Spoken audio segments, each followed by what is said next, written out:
السلام علیکم دوستو، آج ہم آپ کو ایک گونگے اور تین بہروں کا دلچسپ قصہ سنائیں گے۔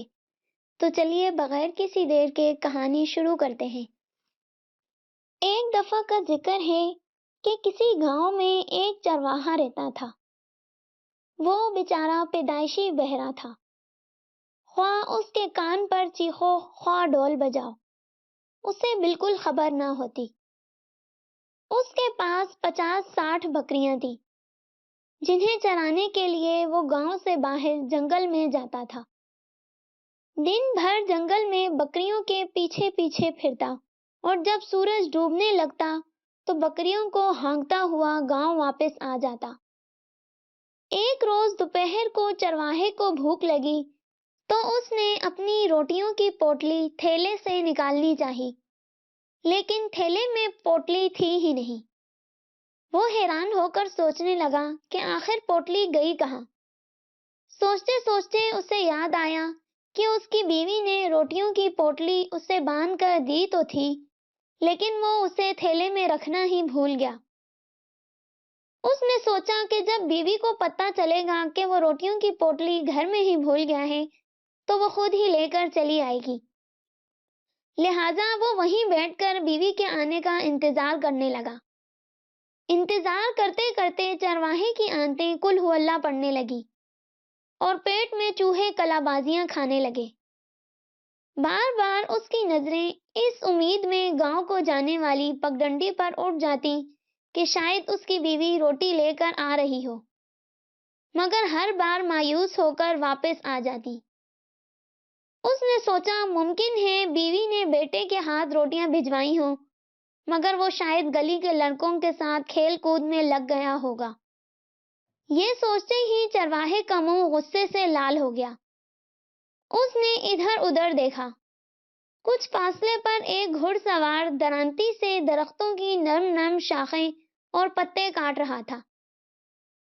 چرواہا لپک کر اس کے پاس گیا اور کہنے لگا، بھائی، تمہاری بڑی مہربانی ہوگی اگر تم ذرا ان بکریوں کا دھیان رکھ دو۔ میں اپنی دوپہر کی روٹی گھر بھول آیا ہوں، بھوک کے مارے جان نکل رہی ہے، بس جلدی سے 2-4 نوالے زہر مار کر کے واپس چلا آؤں گا۔ تم ذرا بکریوں کو دیکھتے رہنا، کہیں کوئی بکری ادھر ادھر نہ ہو جائے۔ یہ کہہ کر وہ خاموش ہو گیا۔ دوستو، اب مزیدار بات یہ ہوئی کہ وہ گھوڑے والا بھی بہرا تھا۔ چرواہے نے جو کچھ اس سے کہا اس کا ایک لفظ بھی اس نے نہ سنا۔ اس کے بجائے وہ یہ سمجھا کہ چرواہا اس سے اپنی بکریوں کے لیے پتے مانگ رہا ہے۔ لہٰذا اس نے جواب دیا، چلو چلو، چلتے بنو یہاں سے۔ اتنی محنت سے تو میں نے اپنے گھوڑے کے لیے پتے جمع کیے ہیں اور تم آ گئے ہو مفت میں مانگنے۔ طوفان ہو جاؤ، میں تمہیں ایک پتا بھی نہیں دوں گا۔ یہ کہہ کر گھوڑے والے نے ہاتھ سے چرواہے کو بھاگ جانے کا اشارہ کیا۔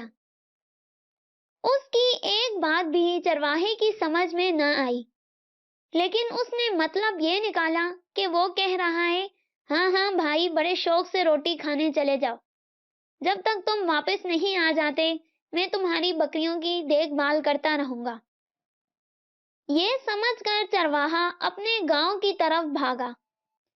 اس نے سوچا تھا کہ روٹی نہ لانے پر وہ بیوی کو خوب برا بلا کہے گا، لیکن گھر پہنچا تو یہ دیکھ کر اس کی پریشانی کی حد نہ رہی کہ اس کی بیوی بیچاری بستر پر پڑی بخار میں پھونک رہی ہے اور پڑوسن اس کی دیکھ بھال کر رہی ہے۔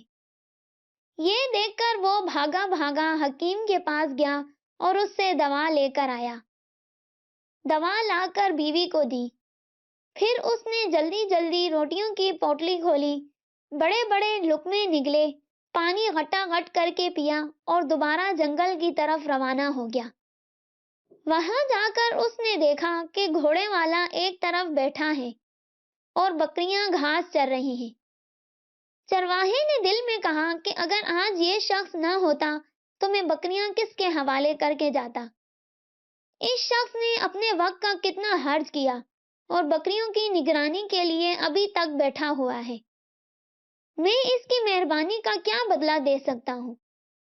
ہاں، یاد آیا، میرے پاس جو لنگڑی بکری ہے وہ اسے کیوں نہ دے دوں؟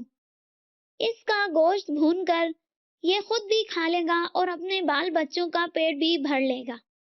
اس سوچ کے آتے ہی چرواہے نے اس لنگڑی بکری کو اپنے کندھوں پر اٹھایا اور گھوڑے والے کے پاس آن کر بولا، بھائی، میں تمہاری مہربانی کا بہت شکر گزار ہوں۔ معاف کرنا، مجھے کچھ دیر ہو گئی۔ اصل میں میری بیوی بیمار ہو گئی تھی اور میں اس کی دوا لینے کے لیے چلا گیا۔ میری طرف سے اس بکری کا تحفہ قبول کرو۔ گھوڑے والا، جو اصل میں لکڑہارا تھا، چرواہے کا ایک لفظ بھی نہ سن سکا۔ وہ یہ سمجھا کہ یہ بکری شاید کسی درخت پر چڑھتے ہوئے گر پڑی اور اس کی ٹانگ ٹوٹ گئی۔ اب اس کا ذمہ دار یہ چرواہا مجھے ٹھہرا رہا ہے۔ یہ سوچ کر اس کا خون کھول گیا۔ اس نے چلا کر کہا، تم اور تمہاری بکری جائے جہنم میں۔ میں کیا تمہارے بابا کا نوکر تھا جو تمہاری بکریوں کی نگرانی کرتا؟ اگر اس کی ٹانگ ٹوٹی ہے تو میں کیا کروں؟ غارت ہو جاؤ میرے سامنے سے۔ اب چرواہا یہ سمجھا کہ وہ کہہ رہا ہے، یہ بکری مجھے نہیں پسند، کوئی دودھ دینے والی بکری دینی ہے تو دو۔ لہٰذا اس نے کہا، بھائی، میں غریب آدمی ہوں، انہی بکریوں کا دودھ بیچ کر گزارا کرتا ہوں۔ دودھ والی بکری تمہیں دے دوں تو اپنا پیٹ کہاں سے بھروں گا؟ تم یہی بکری لے لو۔ ارے بے وقوف، میں کہتا ہوں یہاں سے بھاگ جاؤ، لکڑہارے نے چلا کر کہا، کیونکہ وہ یہ سمجھ رہا تھا کہ چرواہا اسے دھمکیاں دے رہا ہے کہ اگر تم نے میری بکری کی قیمت ادا نہ کی تو بہت برا ہوگا۔ اس لیے وہ بولا، میں تمہاری بکریوں پر لعنت بھیجتا ہوں، مجھے ان سے کوئی دلچسپی نہیں۔ مجھے تو یہ بھی خبر نہیں کہ تمہاری یہ شریر بکریاں کس طرف چر رہی تھیں۔ اب زیادہ میرا مغز نہ کھاؤ ورنہ میں تمہیں مار دوں گا۔ یہ کہہ کر وہ خاموش ہو گیا۔ غصے سے اس کی آنکھیں سرخ ہو گئی تھیں۔ چرواہے نے جب دیکھا کہ لکڑہارے کی آنکھیں سرخ ہو گئی ہیں اور نتنے پھڑک رہے ہیں تو وہ حیران ہوا کہ آخر اس میں ناراض ہونے کی کون سی بات ہے؟ میں نے اس شخص کو گالی تو نہیں دی، بکری کا تحفہ ہی پیش کیا ہے۔ لہٰذا اس نے پھر اس سے بکری قبول کر لینے کی درخواست کی، مگر لکڑہارا غصے سے پاگل ہو رہا تھا۔ اس نے آؤ دیکھا نہ تاؤ اٹھ کر ایک گھونسا چرواہے کو مارا، جس سے چرواہے کو بھی تیش آ گیا۔ اس نے جواب میں 2 گھونسے اس کی پسلیوں میں رسید کیے۔ پھر تو دونوں میں ایسی خوفناک لڑائی ہوئی کہ توبہ ہی بھلی۔ ان کی لڑائی دیکھ کر لکڑہارے کا گھوڑا ہنہنایا، ادھر چرواہے کی بکریاں بھی مل کر میں کرنے لگی۔ اتنے میں ایک مسافر گھوڑے پر سوار ادھر سے گزرا اور ان دونوں کو لڑتا دیکھ کر نزدیک آیا اور اشارے سے پوچھنے لگا، بھائی کیا بات ہوئی، کیوں لڑ رہے ہو؟ تو چرواہے نے کہا، دیکھیے جناب، میں اسے لنگڑی بکری مفت دے رہا ہوں کیونکہ اس نے میری بکریوں کی رکھوالی کی ہے، مگر یہ دودھ والی بکری لینا چاہتا ہے۔ جب میں نے انکار کیا تو لڑنے مرنے پر تل گیا۔ چرواہا یہ بتا کر خاموش ہو گیا تو مسافر نے اپنے بائیں کان پر ہاتھ رکھا اور زور سے بولا، بھائی معاف کرنا، میں ذرا اونچا سنتا ہوں، تمہاری بات میرے پلے نہیں پڑ رہی، پھر سے کہو، اور ہاں ذرا اونچی آواز سے۔ مسافر یہ کہہ کر خاموش ہوا تو لکڑہارے نے اپنا بیان شروع کر دیا۔ وہ سمجھا کہ مسافر اس سے پوچھ رہا ہے کہ تم بتاؤ کیا واقعہ پیش آیا۔ لہٰذا لکڑہارے نے اس کے گھوڑے کی طرف ہاتھ سے اشارہ کرتے ہوئے کہا، جناب والا، میں اپنے گھوڑے کے لیے جنگل میں سے گھاس کاٹ رہا تھا کہ یہ کمبخت چرواہا نہ جانے کہاں غائب ہو گیا، وہ بھی اپنی بکریوں کو چھوڑ کر۔ پھر بہت دیر بعد جب یہ واپس آیا تو ایک لنگڑی بکری لا کر میرے سامنے ڈال دی اور کہنے لگا کہ اس کی ٹانگ تو نے توڑی ہے۔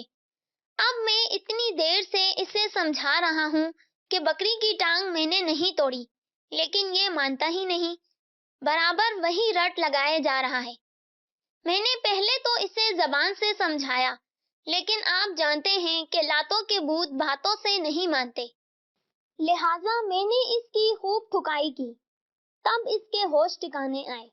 اب آپ ہی اسے سمجھائیے۔ لکڑہارا اپنی طرف سے ساری بات مسافر کو سمجھا کر خاموش ہو گیا، جبکہ مسافر حیرت سے منہ کھولے لکڑہارے اور چرواہے کی طرف دیکھ رہا تھا، کیونکہ اسے ان کے منہ سے نکلا ہوا ایک لفظ بھی سنائی نہیں دیا تھا۔ وہ بھی انہی دونوں کی طرح کانوں سے بہرا تھا۔ جب لکڑہارے نے اس کے گھوڑے کی طرف اشارہ کیا تو وہ ایک دم ڈر گیا، ہکلاتے ہوئے بولا، ہاں ہاں، یہ گھوڑا میرا تو نہیں ہے، میں تو پیدل سفر کر رہا تھا کہ ایک جگہ جنگل میں یہ مجھے آوارہ پھرتا ہوا نظر آیا تو میں نے اسے پکڑ لیا۔ اب آپ لوگ کہتے ہیں کہ یہ گھوڑا آپ کا ہے تو میں اسے آپ کے حوالے کر دیتا ہوں، امید ہے آپ میری اس حرکت کو معاف کر دیں گے۔ یہ کہہ کر مسافر نے اپنا گھوڑا وہیں چھوڑا اور اندھا دھند ایک طرف بھاگ نکلا۔ اس کا خیال تھا کہ ایسا نہ ہو یہ لوگ مجھے گھوڑے کی چوری کے جرم میں پکڑ کر قاضی کے پاس لے جائیں اور وہ مجھے قید خانے میں ڈال دے۔ اسے یوں بھاگتے دیکھ کر لکڑہارا اور چرواہا دونوں اس کے پیچھے دوڑے اور دیر تک تعاقب کرنے کے بعد آخر کار اسے پکڑنے میں کامیاب ہو گئے۔ پھر وہ اسے کھینچتے ہوئے واپس وہیں لائے اور اصرار کرنے لگے کہ جب تک تم ہمارے جھگڑے کا فیصلہ نہیں کر دیتے تمہیں جانے کی اجازت نہیں ملے گی۔ ابھی ان تینوں بہروں میں تکرار ہو ہی رہی تھی کہ ایک فقیر ادھر آ نکلا۔ تینوں بہروں نے اسے گھیر لیا اور باری باری اپنا مقدمہ بیان کرنے لگے۔ فقیر ان کی باتوں کا ایک ایک لفظ اچھی طرح سن رہا تھا، لیکن وہ کوئی فیصلہ سنانے سے عاجز تھا، کیونکہ وہ پیدائشی گونگا تھا۔ تینوں بہروں کا مقدمہ سننے کے بعد فقیر ان تینوں کی آنکھوں میں آنکھیں ڈال کر دیکھنے لگا۔ فقیر کی آنکھوں میں کچھ ایسی چمک تھی کہ یہ تینوں خوفزدہ ہو گئے۔ فقیر برابر انہیں دیکھتا رہا۔ انہیں ایسا لگا جیسے اس کی نگاہیں ان کی کھوپڑیوں کے پار ہوئی جا رہی ہیں۔ یکا یک گھوڑے والا مسافر اپنے گھوڑے پر سوار ہوا اور گھوڑے کو ایڑ لگا کر وہاں سے آنن فانن رفو چکر ہو گیا۔ لکڑہارے نے بھی جلدی جلدی گھاس اور پتے سمیٹ کر اپنے گھوڑے کی پیٹھ پر لادے اور پھر خود بھی اس پر سوار ہو کر وہاں سے بھاگ نکلا، جبکہ چرواہا بھی اپنی بکریوں کو ہانکتا ہوا اپنے گاؤں کی جانب روانہ ہو گیا، اور فقیر وہیں کھڑا انہیں جاتے ہوئے دیکھتا اور مسکراتا رہا۔ جب یہ تینوں بہرے اس کی نظروں سے اوجھل ہو گئے تو وہ بھی اپنی راہ پر ہو لیا۔ اس نے سوچا بے شک بولنے کی قوت بہت بڑی نعمت ہے، لیکن اگر کوئی شخص میری طرح گونگا ہو تو یہ بھی بہت بڑی نعمت ہے، کیونکہ اس نے بغیر بولے بھی ان تینوں بہروں کا معاملہ سلجھا دیا تھا۔ دوستو، آپ کو یہ کہانی کیسی لگی کامنٹ سیکشن میں ضرور بتائیے گا۔ ملتے ہیں نیکسٹ ویڈیو میں، تب تک کے لیے اللہ حافظ۔